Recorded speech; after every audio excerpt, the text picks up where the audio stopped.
Ça a tendance à vraiment noircir les aisselles, ce qu'on ne veut pas. C'est important pour vous, c'est important pour votre santé, c'est important pour votre peau, parce que votre peau fait partie de vous. Je t'invite donc à te poser cette question.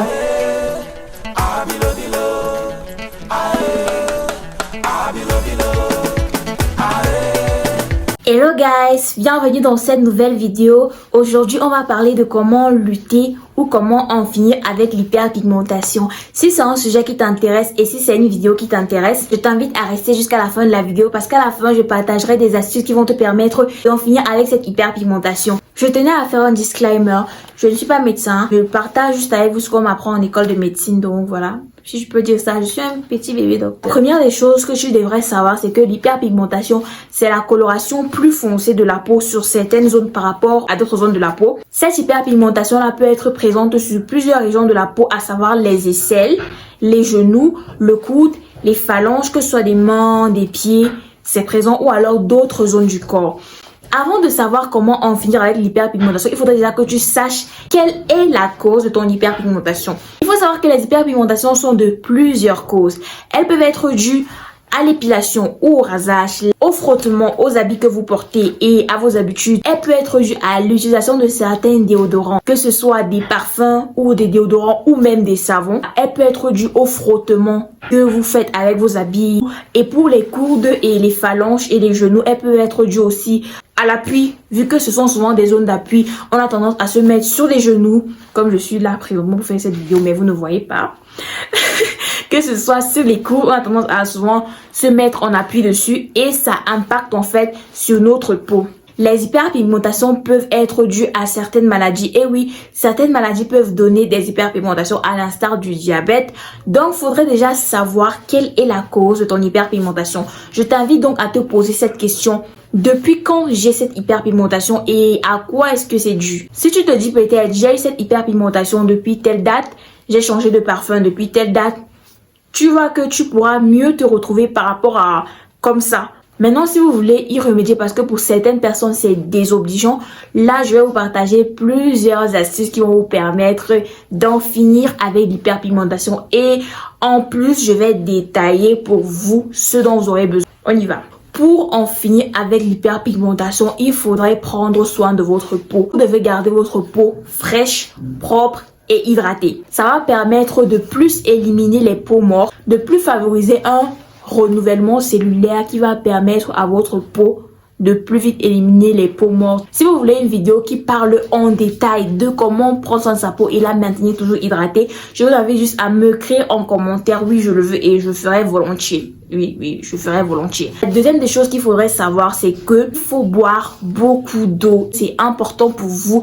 c'est important pour votre santé, c'est important pour votre peau. Parce que votre peau fait partie de vous, donc c'est important, buvez beaucoup d'eau. Troisième des choses à faire, sachant que l'hyperpigmentation est beaucoup due aux techniques de rasage ou d'épilation, il faudrait déjà espacer ces rasages-là ou ces épilations et il faudrait privilégier la méthode d'épilation au rasage. Tout simplement parce que le rasage taille le poil, mais l'épilation l'enlève. Quand le poil repousse, il peut repousser de façon incarnée et ça fait mal et ça fait l'hyperpigmentation parce que c'est un frottement. Appelez-vous donc voilà. En ce qui concerne le rasage ou l'épilation, il faudrait privilégier l'épilation à la scie pour deux raisons. Déjà parce que l'épilation va enlever le poil jusqu'à la racine, donc permettre d'espacer les rasages ou bien les épilations.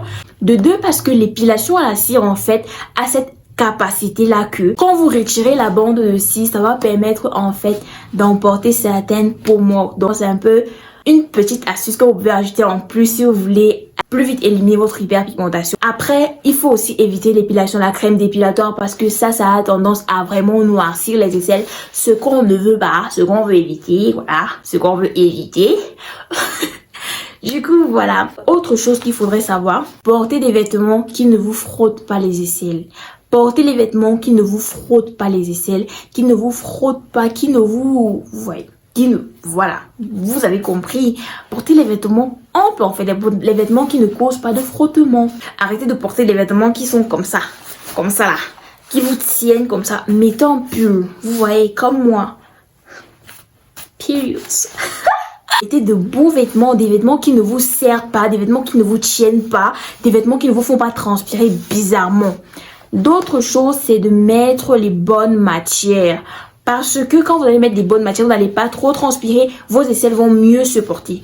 La transpiration n'est pas néfaste. La transpiration n'est pas néfaste. Mais en transpirant, vous éliminez certaines toxines qui, en s'accumulant au niveau des aisselles, peuvent noircir vos aisselles. Voilà. Quatrième des choses que vous devez savoir, évitez certains déodorants trop chimiques. Hydroxyde de ceci, cela, évitez. Privilégiez des déodorants et des parfums naturels. Que ce que vous mettez sur vos aisselles soit des parfums naturels. À défaut, utilisez le citron, frottez le citron sur vos aisselles 3 fois par semaine que de mettre les produits. Tu vois, mieux tu ne mets pas. Privilégiez les déodorants qui sont naturels et qui ne sont pas agressifs pour vos aisselles. Je sais pas si on a la 4e ou on a la 5e, mais l'astuce, la dernière astuce que je vais vous donner pour cette série pour en finir avec l'hyperpigmentation, c'est faites des gommages sur vos aisselles. Alors là, je vais vous donner un peu quelques compositions de gommage que vous pouvez réaliser. Vous pouvez réaliser un gommage à base de bicarbonate de sodium et de citron. Donc, vous pouvez mélanger le bicarbonate de sodium et le citron et vous allez frotter vos aisselles avec comme un gommage, laisser poser 5 minutes et rincer. Vous pouvez faire ça 3 fois par semaine et l'hyperpigmentation sera un mauvais souvenir pour vous. Je suis en train de parler avec conviction. Faites ça et vous revenez ici dans 1 mois et vous écrivez sous la vidéo vue. Dans la team, si la vidéo t'intéresse jusqu'ici, n'oublie pas de t'abonner et de liker, c'est gratuit. Le deuxième gommage que vous pouvez faire, c'est un gommage à base de sucre roux et de citron aussi. Vous pouvez faire ce mélange-là et appliquer sur vos aisselles. Donc là, je vous ai proposé 2 gommages à base d'ingrédients simples, naturels, faciles d'accès et non agressifs ou non caustiques pour la peau. Donc la team, n'hésitez pas. Donc la dernière des choses que je vous conseillerais pour en finir avec l'hyperpigmentation des aisselles, c'est d'être patient. Ce n'est pas un procédé qui s'est fait en un jour. Donc vous croyez quand vous allez faire un gommage, ça va partir, c'est faux. Si vous cherchez un remède miracle, on va vous dire que non, ça fait partir ça en 12 heures, c'est faux. On vous ment et on va manger votre argent pour rien. Soyez patient. Et vous verrez que ça sera juste un mauvais souvenir.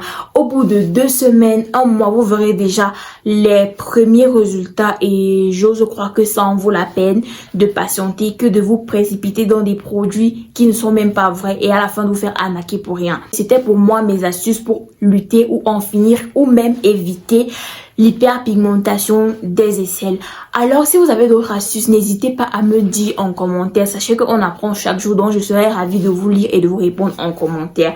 Voilà les amis, la vidéo elle est terminée. Si vous avez aimé, n'hésitez pas à liker, à vous abonner à ma chaîne. Retrouvez-moi aussi sur mon Instagram, mon TikTok et mon Facebook, Michelouche. Et on se dit à très bientôt dans une prochaine vidéo. En attendant, portez-vous bien et que Dieu vous garde. Bisous.